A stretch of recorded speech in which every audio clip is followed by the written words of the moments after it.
Okay, for my fifth recipe, it's a recipe for baking soda, apple cider, and apple cider vinegar in water. This is actually, again, all these are very simple recipes, but they work very well. What you're going to do is you're going to take baking soda powder, make sure it's pure. The best brand you can actually buy, which I don't have here, is Bob's Red Mill. It is certified not to have aluminum. This one says pure. This one's from CVS, but there's a lot of brands that you can find this just about anywhere. Just regular baking soda powder. I happen to have some here. And we're going to take 1/4 of a teaspoon. Doesn't need to be exact measurement. And into about 4 ounces of water.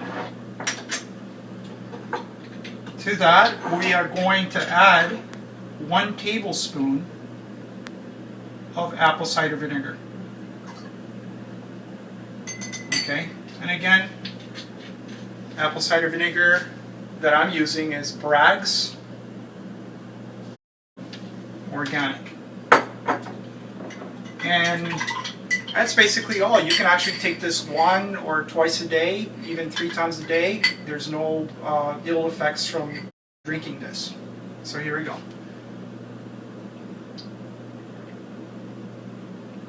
The taste is not the best, but it does the job. Now I'm going to give you an extra bonus recipe that I use a lot. I use it a lot for cleansing because it's extremely alkalizing, and it's just simply juicing. We're going to be juicing carrots, beets, and celery. All of these are extremely alkalizing. We're going to use a juicer like this one, the Omega juicer. You could use a juicer like this. The difference between this juicer and the Omega juicer is that this one has gears, has metal gears, and they basically rotate. You put the matter on top, you put the food stuff on top, and it triturates them, it leaves them into a fine pulp, and it squeezes out the juice. The juice will come out from underneath it. You put a receptacle underneath here, a container, and another one here for the pulp. The pulp comes out of here, the juice comes out of here. There's a big difference between these two types of juicers and a blender. A blender is, again, you blend everything together, the pulp and the juice and everything. We're not going to be using either a blender or a NutriBullet, which is what it does. You can use that for other purposes, but for our purpose, we're going to use this type of juicer or this type of juicer, the Omega juicer. The Omega juicer has a wheel, and when you put the food stuff on top, what it actually does is it grinds it into a fine pulp.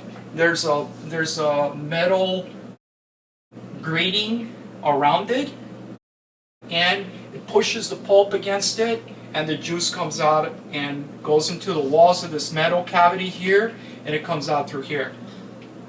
The major difference in terms of what can you juice between a triturating type juicer and a centrifugal type juicer like this one is that with this one you can only do hard vegetables like the ones we see here.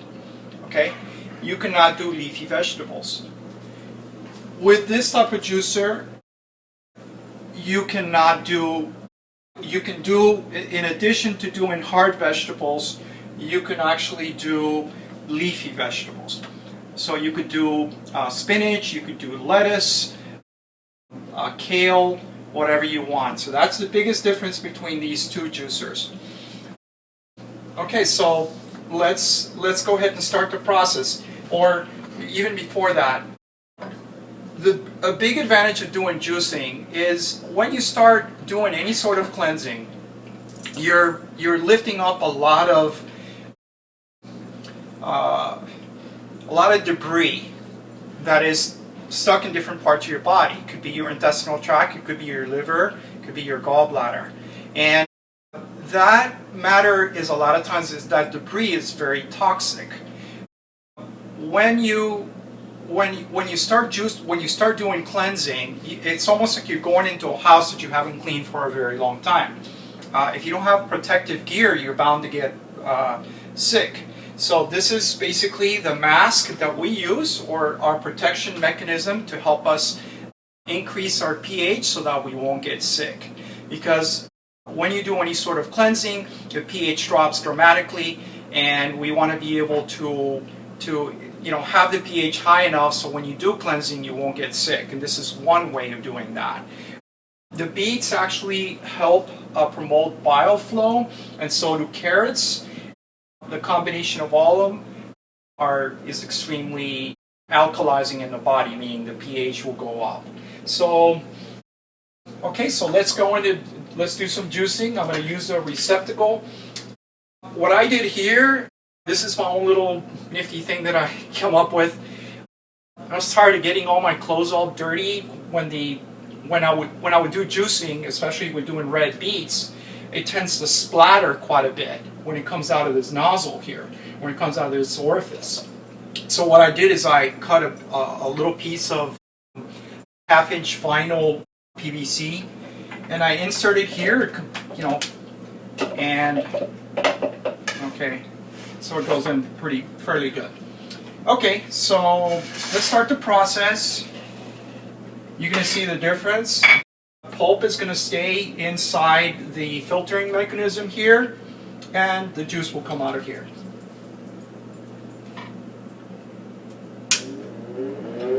I'm going to do the carrots first, then I'm going to do the beets, and last I'm going to use the celery. And the reason why I'm using the celery last is because it has a lot of juice. It's going to push all the rest of the nutrients through the grating. Okay, so I've just finished, and this juice is actually very sweet, and it's quite delicious. You can drink this combination, drink about 4 ounces every hour or so. You can drink more if you'd like to, if you're already used to the beets, but the beets themselves can actually cause some reactions in some people that are not used to them. So let's just stick to 4 ounces every hour, and you can do this maybe about 10 to 12 ounces a day would be okay.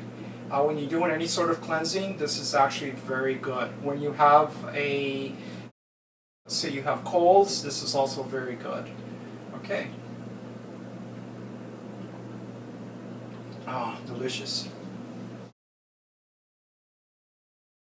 The recipes I've just mentioned are very helpful with relieving gallbladder attacks, but they will not address the underlying cause, which is gallstones in your gallbladder, liver, or bile ducts.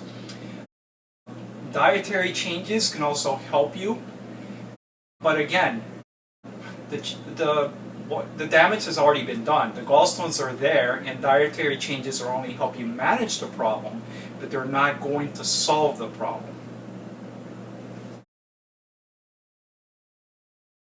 Earlier I mentioned how a lot of people are using flushes to get rid of gallstones, and I myself have used that method quite successfully, but I've used it differently, and I'm going to go into that later on.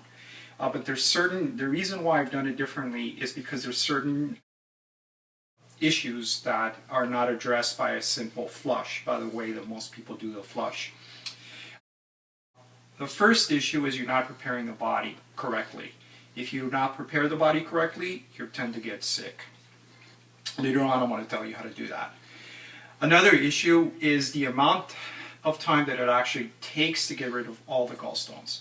I've heard of people taking 20 and 30 different times to actually get rid of all of the gallstones and to actually start seeing some effective or satisfactory results. Now, mind you, some people can get rid of the gallstones that are causing the pain in just about, one time. Sometimes it takes 2 or 3 times. It really depends on the person and the metabolism of the person and the level of toxicity that this individual has. So that varies from person to person. Another issue is that most people tend to reach a plateau, and that is when you fail to release, to eliminate any gallstones, but yet you still feel that there's gallstones there. You may feel the reflex or the referred pain to the back of the shoulder blades, and between the 2 shoulder blades or on top of the shoulder blades. You may actually feel pain in the back, in the lower back. You may also feel sensations of pressure underneath the rib cage on the right side, or you may feel actually gallbladder attacks there. All these are symptoms associated. So you may still feel those, but you're not eliminating anything. And this is because there is a gallstone or a collection of gallstones that has gotten caught somewhere in the bile duct, but it's impeding the flow of bile. It's also impeding the flow of other gallstones and sludge that the body wants to eliminate. Another reason is some of these larger gallstones are calcified, and therefore they're, in my opinion, calcified gallstones tend to be harder to eliminate than simple cholesterol gallstones, because they respond in a different way to malic acid. Malic acid is the main constituent in a flush that actually helps eliminate gallstones. Another thing is, one of the biggest fears that people harbor is that, some people tend to harbor larger gallstones, and they're harder, and they're afraid that they're going to get caught in the bile duct. So again, this is something that when you're doing a flush, you need to prepare the body before doing any cleansing. And one of the best ways that I have found to be able to address all these issues is the Pulverexx Protocol.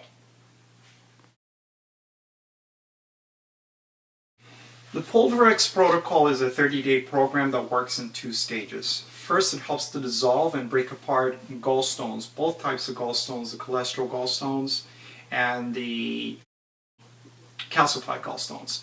It also helps dissolve toxic sludge or stagnant bile in the gallbladder and liver, and also the common bile duct.